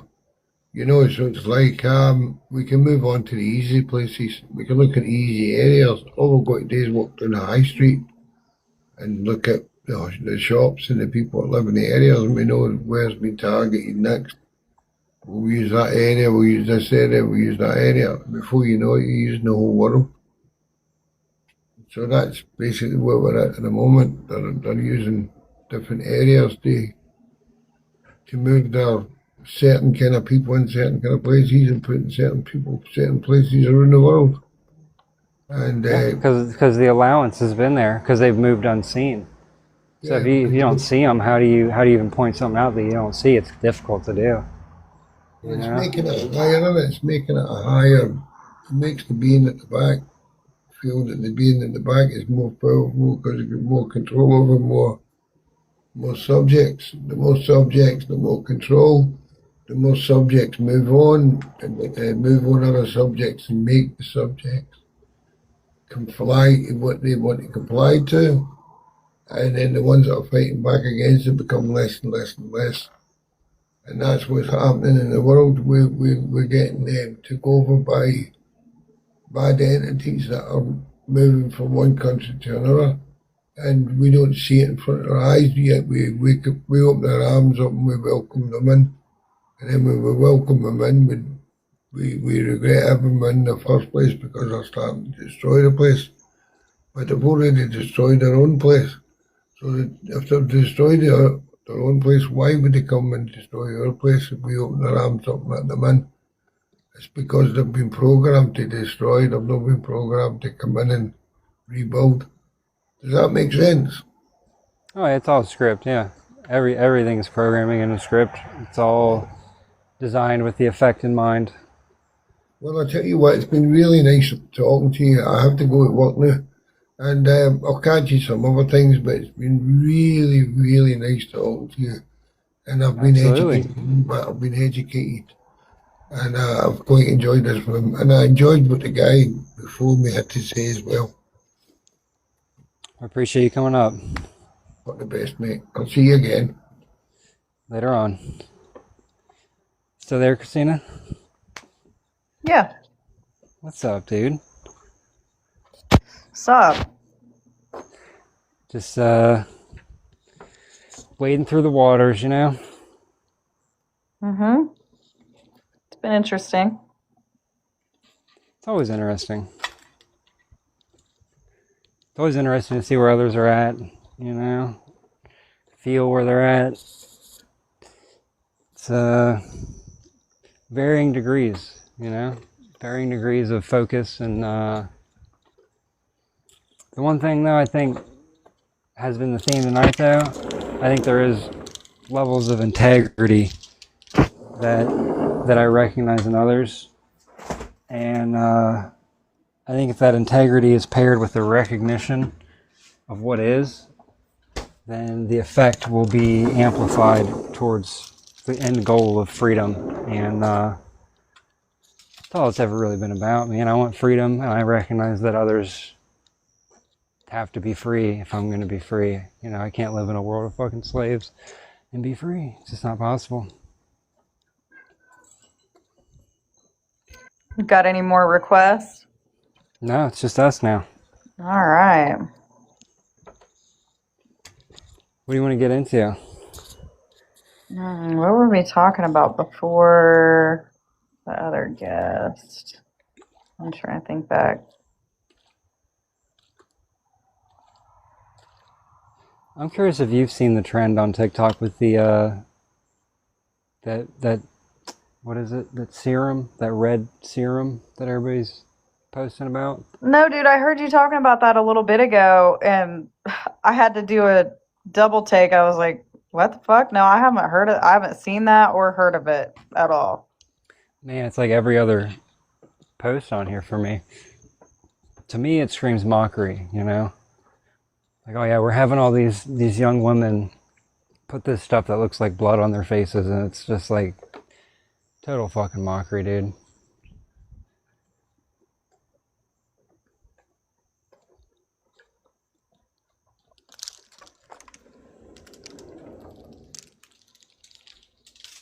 Always hiding itself in plain sight, you know, normalizing the grotesque. Yeah, they've done that. You know, when I hear people talk about, like even going back to the first conversation, people that think there's purpose and meaning and potential free will, it's like this place has done so good at masking the slavery, even down to the deepest, darkest, nastiest layers, that people can convince themselves of these things, of these lies and deceit, that there is something greater to be had here. And there's really not. Well, I mean, I agree with you 99%. I think the only great thing to be had here is the newfound ability to stand up to for yourself against something that probably never existed before this and should have never existed in the first place. It really came out of left field, you know. Imagine being in a field of infinite creation and potential and possibility, and then all of a sudden there's a parasite that wants to control your mind and harvest your energy. Like, who the fuck thought of that? You know, I think, though, to me, it's was it worth the cost, though? No. Is it a good, I don't even want to call it good, discernment that could potentially be beneficial in the future after this is all said and done? Maybe. But I don't think even the discernment and knowing what was going on here, I don't think that you can really look at any of this and say that it justifies the cost long term over even just in one embodiment. From my own experience, there's never going to be anything that I take from here that will justify the cost that I walked away with. No, I mean, it never should have been, but because it is, the only thing to learn here is how to defend yourself from that which never should have been. It's the most cunning predator, but also one of the most fragile. It's so good. It's like the moth, you know, with the eyeballs on its wings. It looks like a big, scary predator to another animal, but if a person touches that wing, it's likely to damage it, break it, and the moth will die. It's very fragile. But it looks scary to an animal. But if they touch it, it dies. That's kind of how these entities are. It's actually one of the best reflections of them. Most telling reflection of them. But no, it's not worth it. The fact that it exists is the only reason why it's beneficial to learn how to defend yourself from it, but it never should have had to have been this way. Right. And again, maybe that's it's prophylactic for the future. The things that we've picked up from this realm, once this is all done, can be used as a tool to prevent something of this severity, whatever future exists. I don't know, but no, I think the damage from this has spanned much further than we can really even perceive. I think the inverse will be true, though. The correction of the error, I think, will also ripple out. And I think there will be a newfound awareness universally for all beings, We got a very, very intricate lesson in what not to do and what not to allow. The last guy, I think the thing that he said I agreed with, resoundingly, was, this is all happening because of allowance. It's like, you touched on that the other day. Yep.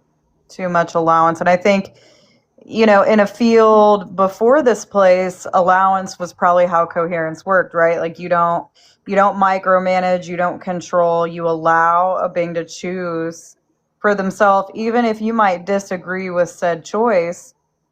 But we didn't see how far allowance could span into something that imposed itself onto others' field without their consent, right? So I think allowance probably was a large piece of how we existed before this place. But now you get to this position, and this is what we were talking about on the live the other night about potential beings external to this realm, which would be that there has been too much allowance on either side, right? Beings in here and then probably beings outside of this. Too much allowance was given, which from my perspective, how much allowance do you have to give with the potential to change it before it becomes complicity? That's the big question I'm still toggling in my mind, which is why I wonder how I will perceive other beings when I leave this realm. Will I perceive them as having been complicit because they stood by and watched? They watched we can't say the word that I prefer to use, but the theft, the imposing onto somebody else's field without their consent. You watch that happen enough times to beings that can't defend themselves, like children. And when does that become? You're complicit now. You are complicit in the harm because you could have acted and you chose not to. It's a valid question. And along the lines of allowance, what is seeing this place for what it is and then just running away? Is that not another form of allowance? I've really struggled with that topic because, things have really shifted. If you go back to some of our lives a couple months ago, I was very much like, if you feel like your best move is to just leave, then do it. And, I really try to give that nuance to the fact that some beings, maybe it is the only thing they can do is to leave, would it be more damaging to that being to try to come face to it? But then I've gotten to this point where I'm like, I don't think there's another way. I could be wrong, but it seems like the escape route is a route that only pulls you back towards them. It doesn't, because even in that idea, that mindset of escape, you are still giving them power. You're still giving them a position over you, even if you think you're not. I mean, to me, it kind of seems that way. You're allowing them power by trying to run away from them, because you're automatically saying they're greater than you are, without even really realizing it. Well, and also, if they have stolen from you and you just run away, it's just allowing them to get away with it. And how much allowance of getting away with it did it take for them to get to this point? They've been allowed to get away with a lot. Right, far more than I think we even realize. Like, we don't know how long this realm has existed for, how long it's been around, but I mean, the amount of time that's gone by and how long they've been able to run this scam with no pushback, no resistance. I mean, I'm sure there were some beings that have resisted and pushed back over time, but it just seems like I can't really in my mind find a reason why it has been allowed to continue as it has for this long. I can't find a justification for it other than it was allowed when it shouldn't have been allowed. I mean, I can see the reason why. I don't know if you call it justification, but you look around, have interactions with people. It doesn't take long to see that most beings don't have the capacity to do harm to something that's doing harm to them, right? Like, if they knew that reclaiming their power from these entities would destroy these entities, I think a lot of beings would choose not to. They'd say, oh, well, they can keep it, I just want to walk away. I think there's a deep program, or even just part of the nature of our being, to not want to do harm to others that, again, like every other good part of us, this place uses against us. See, but I think that needs reworded, because I don't think that I don't even want to say that we're doing harm to these beings. We're really almost returning, by touching them, making them look at themselves, making them face what they've done. We're almost returning them to their original state. Now, whether that destroys them or not is not on us, that's on them. If they've gone so far in to being this false god, this controlling, domineering type of being, then their annihilation doesn't fall on any of us. It's not harm. It's a return to what you originally were. And if you allowed the control system to infect your being that much, that was your choice, because it was always going to come to this anyways. So to me, I don't see it as we're harming another being. We're literally, whether they want it or not, these beings that run this realm are going to have the control system ripped out of them. They're going to have all these false masks that they wear. All these things are going to be ripped out of them one way or another. Now, how it happens and who does it, that's the question. But, they chose it. They did what they did. So making them face the truth, to me, isn't harm. It's a return. They view it as harm, and they'll project it as you doing harm. That's just something to be prepared for. I think that's a manipulation point to be prepared for, is that having them face themselves, they're going to skew that as you doing harm to them.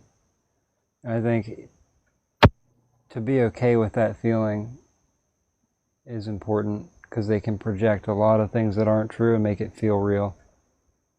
Oh yeah. I mean, how many times have we both gotten the insertion that we're cruel? Um, which is laughable at this point. You see the cruelty in this realm, and having these entities face themselves to possible annihilation as cruelty. It's laughable. Even if it's cruelty to them, even if it truly is cruelty to them, it's the opposite. It's compassion for everyone that didn't choose that. Mm-hmm. Helping So those that can't help themselves, right? Right. And that's the vast majority. I think the vast majority, if given the same choices that these entities chose, would have chosen different. I could be wrong. I could be really overestimating the type of beings that we are. But I like to think that that integrity isn't rare. You know?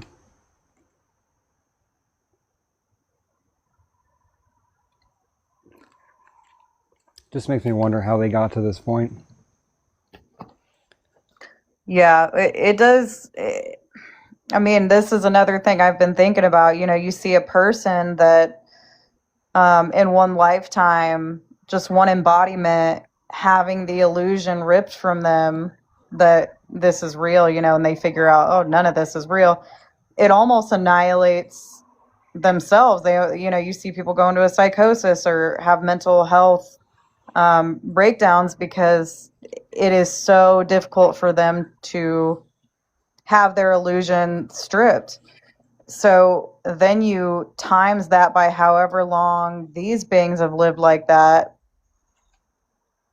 and you can kind of see that if they've lived in this illusion for thousands and thousands of years, it's even that much more threatening to their state of being to have that illusion ripped from them. They're clinging to it for dear life because that's probably all they've remembered. Who knows if they can remember their exact origin anymore.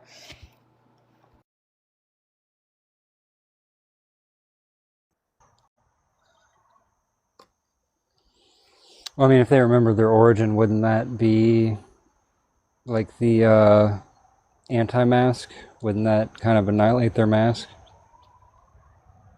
I think avoidance is a strong, strong tool in some of these entities. I've sensed that they can avoid certain truths and certain memories just like people can. Avoidance is a thing.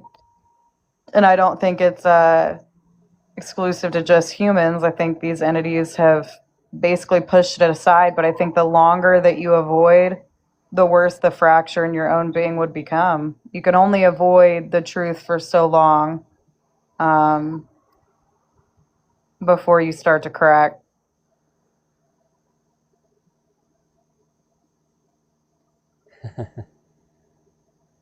I wonder if we don't see some of those fissures and cracks in this place right now. The huge push for more intricate layers of control all the time, with all the AI and the data centers and everything. It seems like a very desperate lunge at a more locked down control system. But ultimately, what do they gain from it? Like, they're only going to control more of those that they already have under control. If they keep pushing, what they're going to do is they're going to push a lot of us, a lot of the those that are not under control. They'll just push us right out of the fucking body. They'll create circumstances where it's like, and they've played this out for me a few times in different ways. It's like, well, you're either going to choose compliance or you're going to, your body will cease to live. It's like, okay. Well, the choice is obvious to me. I'm always going to choose my own freedom as an eternal being that's not reliant on this fucking meat suit. So, have at it, and it always turns out to be a bluff. They always set things up to where, oh no, you can keep going down this route. They always have a backup corridor. I think, I think the threat is usually like the Wile E. Coyote painting on the rock, where it wasn't even a real corridor. It was never really going to play out like that. It was just a visual of how they were saying it would play out if you didn't comply. But I see a lot of pushes that suggest maybe they're just really detailed paintings, and they're not really corridors, but I just feel the inch towards more control, moment by moment, daily, even in our conversations, right? Like, it's been a very recent occurrence that I've been hit with so much fatigue in our calls and everything, where I'm like, oh, I just got to get off the phone and go to bed. Of course, that's another layer of control, right? Oh, we don't want them communicating. Yep, and mine recently was the flooding. Just flooding my brain with absolutely everything while we were on the phone, to the point of irritation. Like, I don't even want to be on the phone anymore because my being is just irritable as fuck. So yeah, there's been that, and the giving themselves away, right? Like, every desperate push for more control gives away their lack of control. And it's embarrassing, and it baffles me that they're not embarrassed with themselves, and maybe they're avoiding that embarrassment. But it's like, everything that you do at this point is just so telling that you've lost your grip. Like, if you have to go to that measure to keep control, you never really had it. You were convincing yourself you had it, but you never truly had it. It was always going to crumble, So Go ahead. No, you go ahead. I was going to say, in alignment with that, is like, maybe that's one of the reasons why they don't push us harder, right? That they don't interfere more, because I think they have the capability to interfere more on a mechanical level, but like in the energetics of it, I think them looking at us completely, which I don't think I feel like they view us peripherally a lot of the time. At least that's been my experience. Like, I'm saying that and I'm getting a fucking splitting headache out of nowhere, but I feel like they view us peripherally, because if they were to observe us entirely, the full scope of that would be an admission of failure at a structural level that goes to the avoidance. Like, I think they do the control stuff because it's like a false sense of accomplishment. Like, oh look, we've got all of the ones that we're controlling them more. Look how much more we can control them. Look how much more we can direct their lives and their scripts and manipulate and move them in the way we want them to move. Look at how much control we have. And then they're not really, like, while they're looking at that picture, that's like their fix, But then if they look at us, it's like, oh, yeah, none of this is working on them. None of this is deterring them from awareness, no matter what we do to them.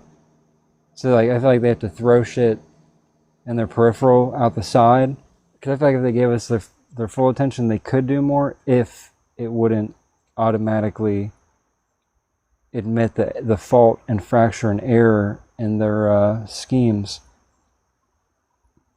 I don't know if you ever had that thought, but Oh yeah, because there's times where I realize, like, they could do, I don't want to say a lot worse, but it's true. They could do a lot worse in my script right now, but to have to do something to any more extreme than they already have, it's an admission of failure. So it's almost like looking down at the clipboard but never really looking up from the clipboard. Like, you're going to do things and you're going to strategize, even if in the back of your head it's going to fail, it's already failed. It's not going to stop you from trying.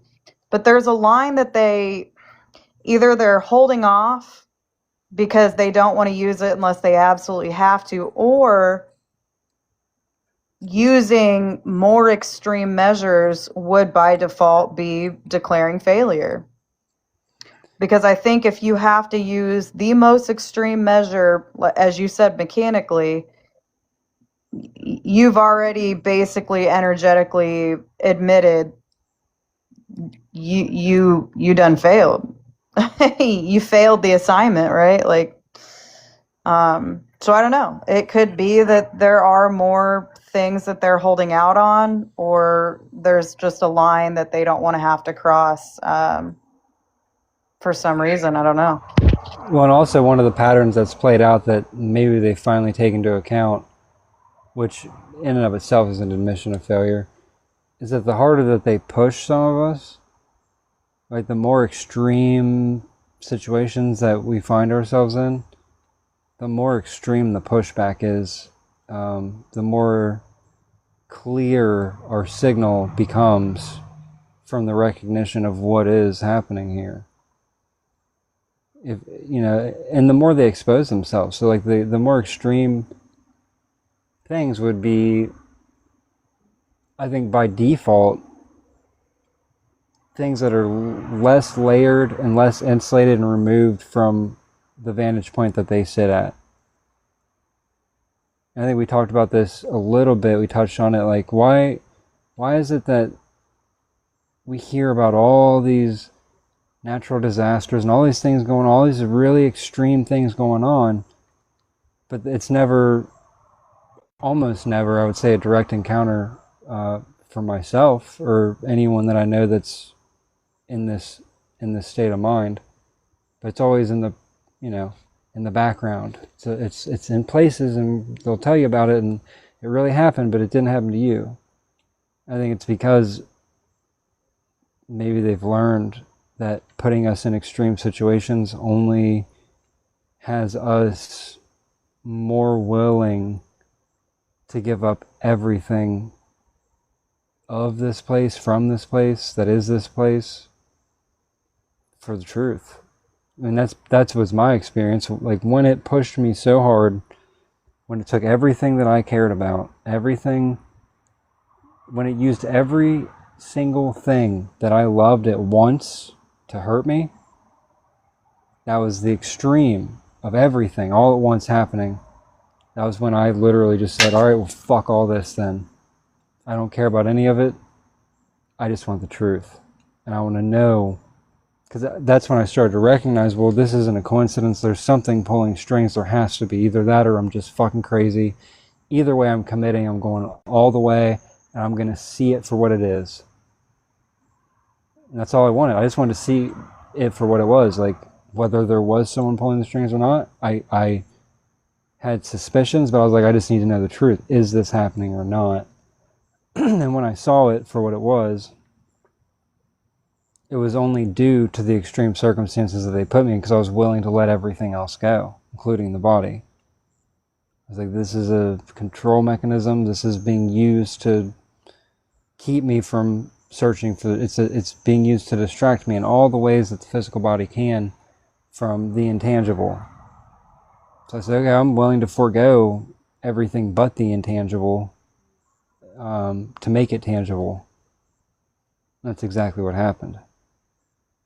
Things became tangible that weren't even a thought before, something I couldn't even imagine.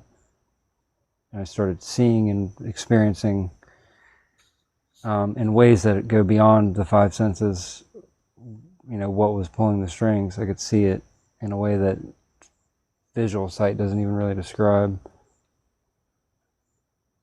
And once that happened, it was clear that was the breaking point, where they could never, ever, after that point of fracture that they caused, by the way, because I would have played out, if the script wouldn't have been so horrendous, I would have played it out.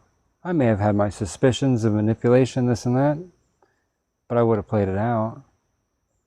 But because they pushed so fucking hard and took everything that I'd ever loved and used it to absolutely devastate me in order to, again, at that point of devastation, what happened was they started swooping in as different characters, different hierarchical entities, and tried to get me to resign myself to them, to their story, to their, being.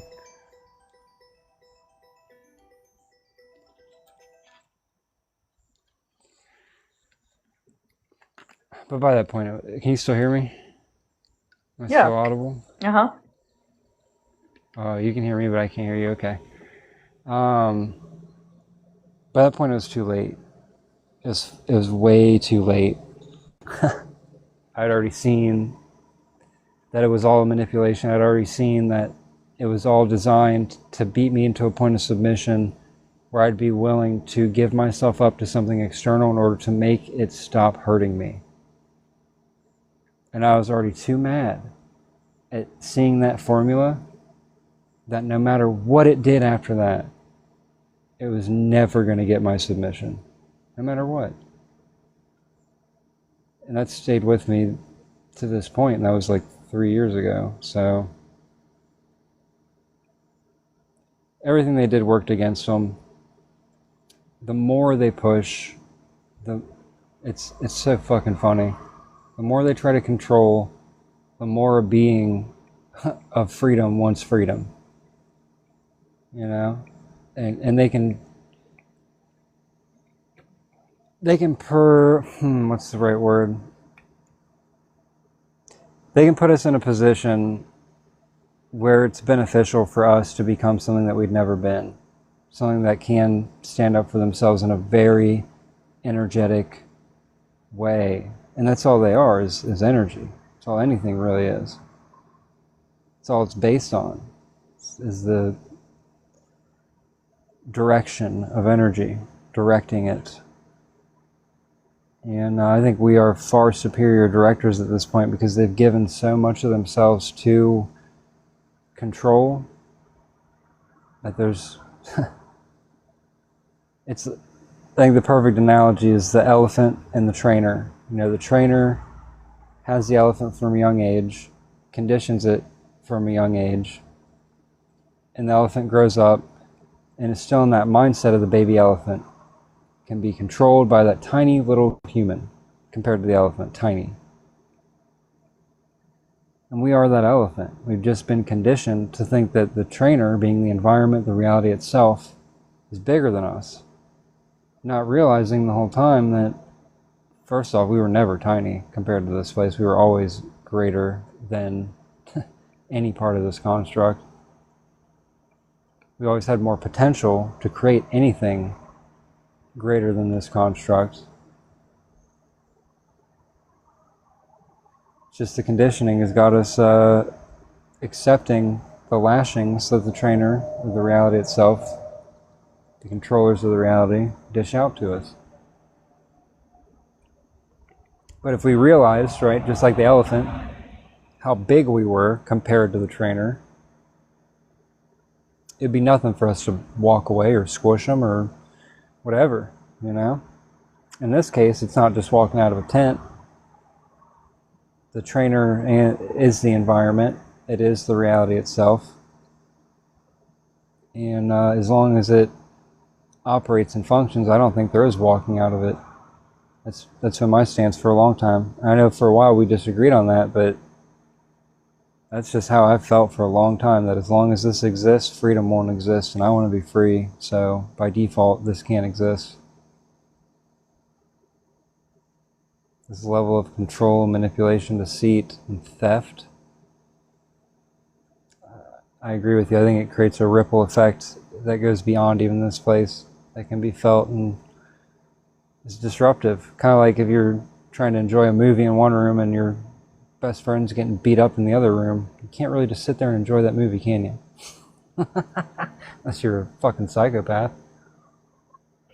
Right, and that's the shift in perception, is that you can just leave and it's going to be some beautiful pleroma, And people romanticize exiting. Even if that's true, that you reach your transition and you get out of here, you think you're not going to hear the screams of the innocent from this place? I think There's it's no worse. way. I think you'll feel it. Yeah, exactly. So, and I've said this for a long time, whatever is external to this realm, right? So not contained in this bubble, whatever this is, I don't think energy has flowed the same since this has existed. So even if you make it out, trying to romanticize making it out is being ignorant of what is and how damaging this place has really been on an overall field. Like, you don't just get out of this place and then forget it existed. And if it still exists, you're gonna feel it and hear it. So I don't know. I've said that for a while. I don't romanticize leaving. To me, it's not an acceptable outcome for me to just leave, and this place still exists. Now, if that occurs, I'll do what it takes from wherever my state of being exists outside of this place. So it's not, until this is done, what's external to this realm is not going to flow the same way. It can't. If one is enslaved, all are enslaved to some degree. I think we'll find that's more true than we can actually even perceive right now. But how are you feeling? I'm feeling pretty satisfied with what we've said tonight on the show. It's been all right. Yeah, it's been pretty good. I'm feeling that fatigue that we talked about earlier. You said you are, or you're not? Oh, I am. Mm-hmm. I've been getting a lot of sensations in my head, like heaviness or fogginess, or sometimes this weird tingly feeling. That's been really prominent the last few days as well, along with the fatigue. But honestly, I'm always kind of tired existing here. Oh, same. I was on a train of thought earlier, and I got hit so hard it felt like it reminded me of the April 1st show that we did, the April Fool's show, where I got hit with the fucking 𝙚𝙦, the energy weapon, and it fucking knocked me out. It felt like that, but like not as intense, but it hurt. Definitely hurt. Out of nowhere. And I'm not someone that's prone to headaches. Like I have rarely gotten headaches in life, ever. And I know that when I'm talking about certain things, and I get a splitting instant migraine, there's somebody watching, somebody that pretends that they're not watching, that is watching. Idiots. Anyway, do you have anything you'd like to leave the audience with before we close it down for the night?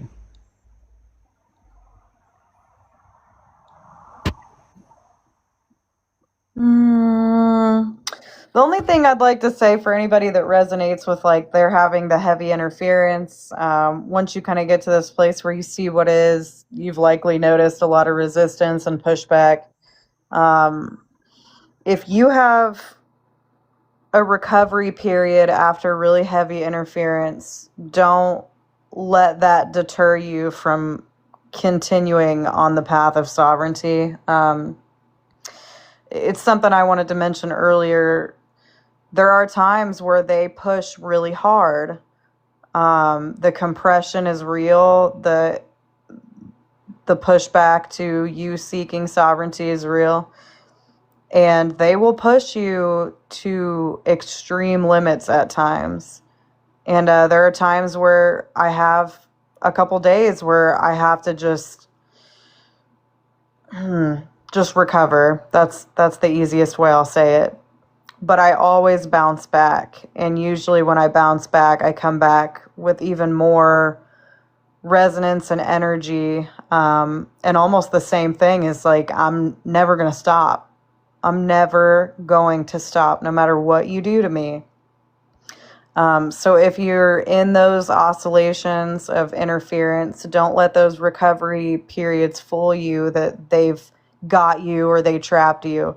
You can always bounce back if you are so dedicated. And I suspect that the oscillations of interference are probably going to increase. Things are getting really weird in this reality, and they may go to more extreme measures. But they can never take from you what's most important.